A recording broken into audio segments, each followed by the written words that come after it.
1970s were filled with some of the most influential times in the whole history of the United States. President Nixon was accused for the Watergate scandal, and he eventually resigned from office before being impeached.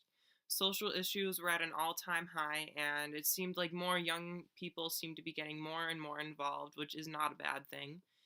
And let's not forget that the Vietnam War was becoming less and less popular with the nation. People everywhere were facing hardships and horrors of their own, but one story took the nation by storm, and that is the Amityville Horror.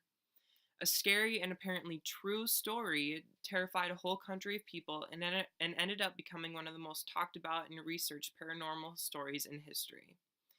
Today in this speech, I will explain how this account of a family plagued by demonic entities is almost completely untrue and how it has become one of the most successful scams in modern folklore.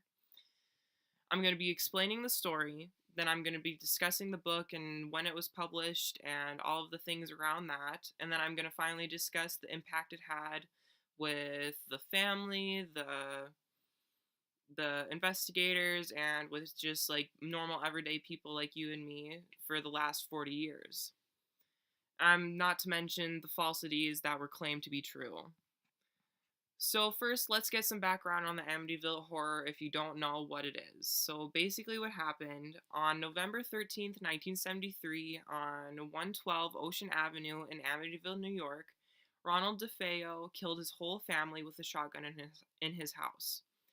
He acted alone, and he claims to this day that there were voices from the basement that told him to kill them.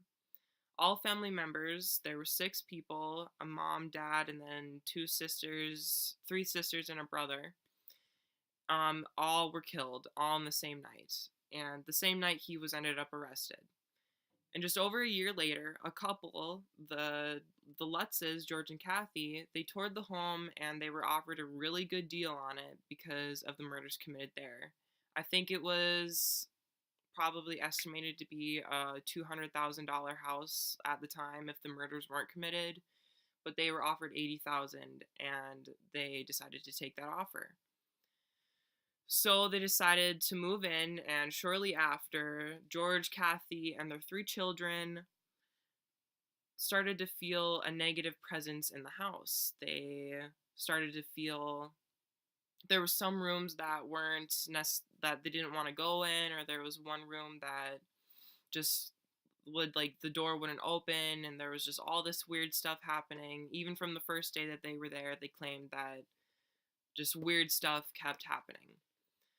So over the time that they were there, more paranormal incidents started to occur. The house was constantly cold, and George had to constantly chop wood, and he was always burning a fire. The doors were ripped off their hinges, the walls oozed blood, and an unseen presence commanded them to get out. And just after 28 days of residing in the house, the family fled, and they left everything behind except the clothes that were on their backs.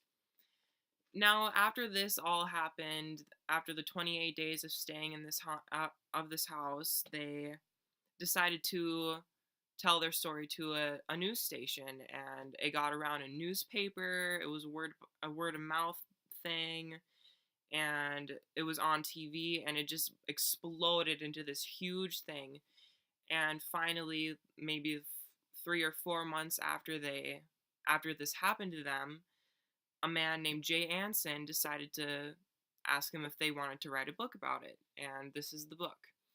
Now, they were told that they can just tell exactly what happened, and it was just the 3 of them. It was Jay Anson, Kathy, and then George Lutz, and they decided to have a few bottles of wine during this session, and they told him about their experiences, and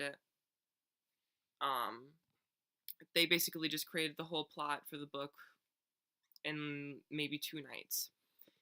And the book came out, and it was quote-unquote never before heard material, which was basically just code word for exaggeration. And basically the book was an instant success. It took the world by storm and became one of the best-selling non-fiction books of the 1970s. Now, I've read the book before. I read it in the 7th grade, and maybe because I was in the 7th grade, it scared me a lot, but I bet if I read it now, and because of my viewpoint on it, it probably wouldn't scare me at all. But some of the stuff in the book is very some of the stuff seems true, but then a lot of it just seems very made up, and it just sounds like a 12-year-old would, you know, talk about it and then say it's true.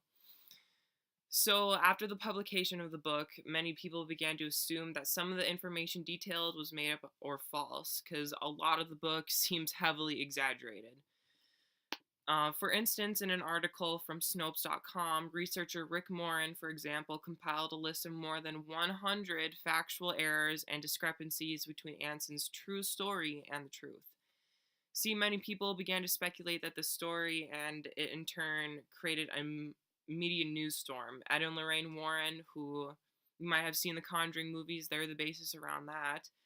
They came and investigated the house, and they found maybe like 2 or 3 things that were wrong with it, and they just couldn't conduct any more research due to complications because I think Lorraine was having a panic attack or something like that, so they couldn't do anything else. And that was the only time that it was investigated paranormally, because I think in 1979 someone bought the house and they wouldn't allow anyone to come in because it was just too much for them.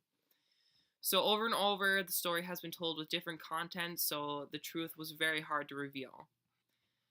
So now that I've told the story and how it got publicized in the publication of the novel, let's talk about how much it has impacted pop culture and how it created a subset for famous hoaxes. So today, the book has been adapted into numerous movies and documentaries, the most notable production being released in 1979. And that is the first movie, and it was just 4 years after the events in the book took place. So these movies have become one of the most successful movie franchises of modern history, and that is a red flag right there, because that is what everyone is assuming that George and Kathy had done. They are assumed to have made up this story to get rich, get famous, be household names, and it basically kind of worked. It has been speculated that George and Kathy Lutz decided to make the whole thing up when they were talking to Jay Anson and to exaggerate certain details to create a spark that would eventually be picked up by an author and to make them household names, and it worked very well. And now it is one of the most talked about hauntings in the world. In a recent interview that I found on prairieghost.com, George Lutz states, "Setting the record straight is not as important as making money off fictional sequels." And that literally just goes to show that money was more important to them. The whole reason